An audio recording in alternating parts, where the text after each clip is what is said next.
Hey Leute, heute zeigen wir euch die unterschiedlichsten Arten Wäsche zu waschen, die wir in 16 Jahren ausgetüftelt haben. Viel Spaß!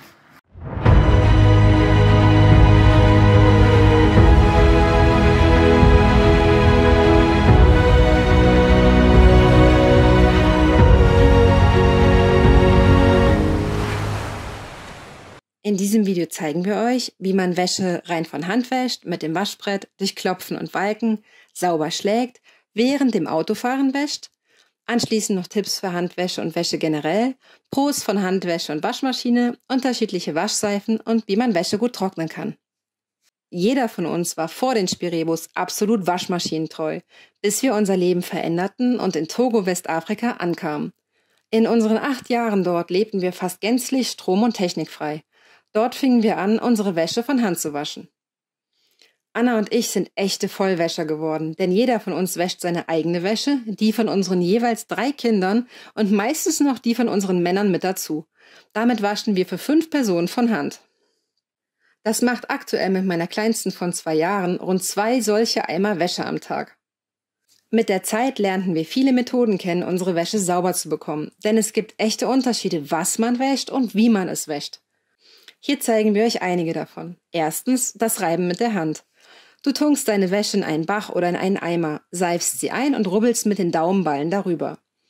So erzielst du meist ein gutes Ergebnis. In Togo wäscht fast jeder, ohne Rücksicht auf Verluste, mit chemischen Mitteln in dem Bach, aus dem auch das Trinkwasser entnommen wird.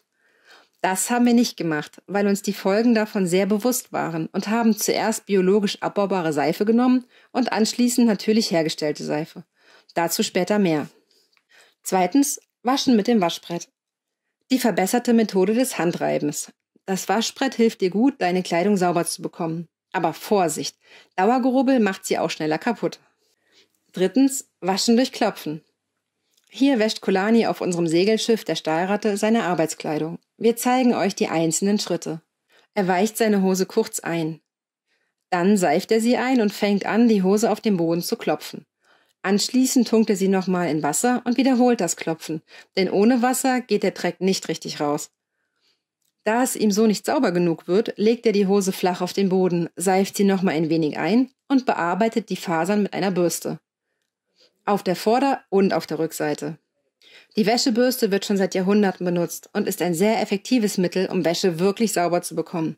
Wenn ihr so waschen wollt, achtet darauf, dass die Bürste nicht zu harte Borsten hat. Dann schrubbt ihr die Fasern schnell kaputt. Es wird euch auch sofort auffallen. Zu weiche Borsten, wie bei einer Schuhbürste, bringen nicht den gewünschten Effekt. Anschließend walkt ihr nochmal alles gut durch, um den letzten Dreck aus der Kleidung rauszuwaschen.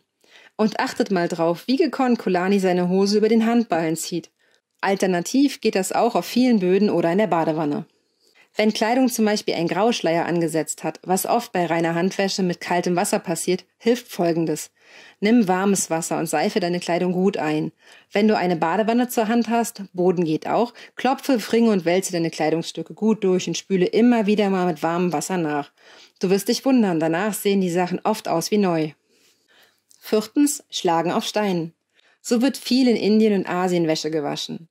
Darum hat die meiste Kleidung dort keine Knöpfe, die würde durch das harte Schlagen direkt kaputt gehen.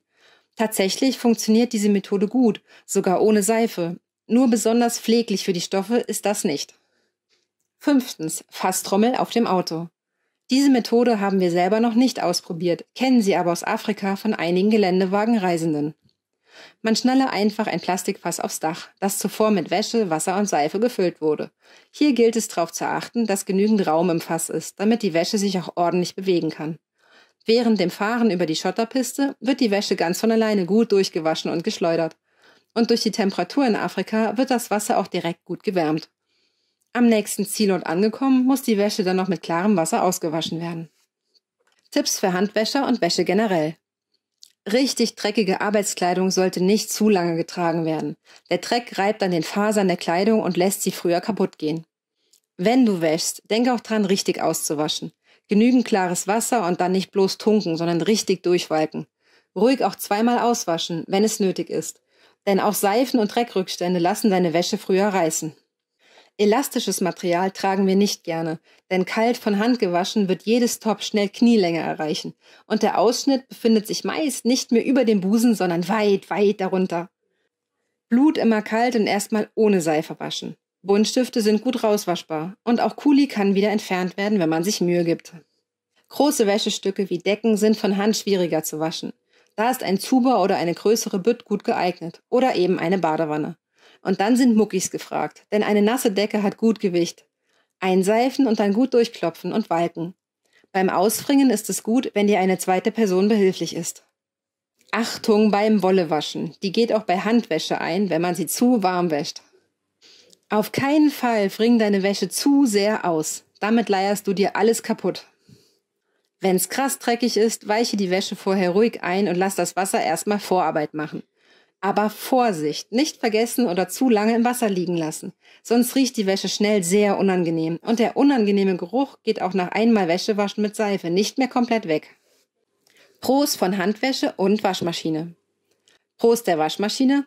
Es ist eine große Hilfe, dass eine Waschmaschine große und klobige Wäschestücke wäscht und vor allem so gut schleudert. Je nachdem, was man wäscht, spart die Waschmaschine tatsächlich Wasser und Seife, wo man bei der Handwäsche aufpassen muss, nicht zu übertreiben. Klar, das Ding arbeitet für dich und du kannst währenddessen was anderes machen. Pros von Handwäsche. Wir haben es ausprobiert. Besonders bei den Kindersachen fällt auf, dass Flecken besser bei der Handwäsche rausgehen. Denn diese Sachen sind einfach schmutziger als normale Kleidung. Hier macht sich die Handwäsche bezahlt, weil man intensiver an schmutzigen Stellen rumschrubben und bürsten kann. Handwäsche geht super mit Kindern und sie machen gerne mit. Man geht einfach viel bewusster mit seiner Kleidung um. Handwäsche geht überall. Es gibt eine Menge Orte auf der Welt, da gibt es keine Waschmaschinen. Man wird bewusster im Umgang mit Kleidung, macht sich Gedanken über die Klamotten, die man trägt, über das Wasser, was man benutzt. Man gibt sich Mühe, die Dinge bestmöglich zu erhalten, denn wenn man seine Klamotten komplett selbst produzieren müsste, würde man auch bedachter damit umgehen. Unterschiedliche Waschseifen.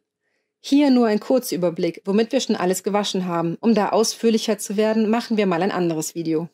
Kartoffelschalen, Efeublätter, selbst hergestellte Seife aus Ätznatron, afrikanische Seife aus Kaffeeschalen, Seifenkraut, Aschelauge, Rosskastanien hätten wir gerne mal ausprobiert, gab es leider bisher nicht an den Orten, an denen wir gelebt haben.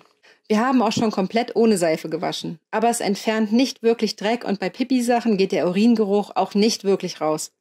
Vor allem der schwarze Ruß, den man öfter an sich und der Kleidung hat, wenn man mit offenem Feuer hantiert, ist ohne Seife einfach nicht wegzubekommen. Wäsche trocknen. Das kommt einem im Vergleich des Wäschewaschens eher wie ein Kinderspiel vor, oder? Ist aber je nachdem, wo man lebt, nicht so einfach. Denn wenn nicht jeden Tag die Sonne scheint und es tagelang regnet, ist man ziemlich aufgeschmissen. Besonders, wenn man auf die Windelhosen und Klamotten der Kleinsten angewiesen ist und keinen unendlichen Vorrat an Ersatzkleidung hat. Natürlich zählen wir als Nummer 1 auf den Wind, der uns beim Trocknen hilft. Aber eben um diesen effektiv zu nutzen, sind wir keine besonderen Freunde von Wäschespinnen wie dieser hier. Denn wenn mal die Sonne da ist, sind Wäscheleinen besser, um schnell zu trocknen, weil die Kleidung direkt Wind und Sonne abbekommt. Nummer 2 der besten Mittel zum Trocknen ist trockene, warme Luft. Und um die zu nutzen, haben wir schon seit Jahren an vielen Orten, an denen wir leben, über dem Stangenofen Wäscheleinen montiert, um die sowieso nach oben steigende Wärme auch gleichzeitig zu nutzen, um die Wäsche zu trocknen. Wobei wir sie vorher immer erst draußen antrocknen lassen, damit sie nicht den Stangenofen volltropft oder durch das Trocknen von triefnasser Wäsche die ganze Feuchtigkeit im Haus verteilt wird. So Leute, das haben wir in den letzten 16 Jahren an Erfahrung am Wäschewaschen gesammelt. Und jeder wäscht anders. Jeder hat einen anderen Anspruch an seine Kleidung. Und keine Sorge, wenn deine Handbewegungen beim ersten Mal nicht so flüssig aussehen. Das kommt mit der Zeit. Hier noch ein kurzes Beispiel, wofür unser Wascheimer noch dient, wenn er gerade nicht fürs Waschen genutzt wird. Und noch eine Info zum Schluss. Wer sich für unser Leben und Selbstversorgung interessiert, der kann in unserem Blogbuch auf der Homepage www.spirebo.com vorbeischauen. Dort findet ihr einige Themen darüber. Wir hoffen, es hat euch gefallen. Dann denkt an den Daumen hoch und ein Abo. Schreibt uns, wenn euch ein bestimmtes Thema interessiert. Wir werden uns melden. Auf bald!